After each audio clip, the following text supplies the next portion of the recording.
నీకో విషయం తెలుసా నేను చచ్చి 3 రోజులు అయ్యింది. నువ్వు మాట్లాడుతున్నది ప్రేతాత్మతో.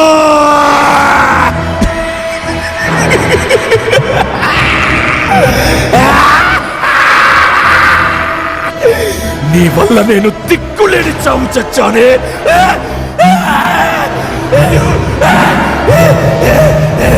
నా దేహం కుళ్ళిపోయింది, పురుగులు పట్టి కప్పు కొడుతోంది. వదలా విన్నదలా.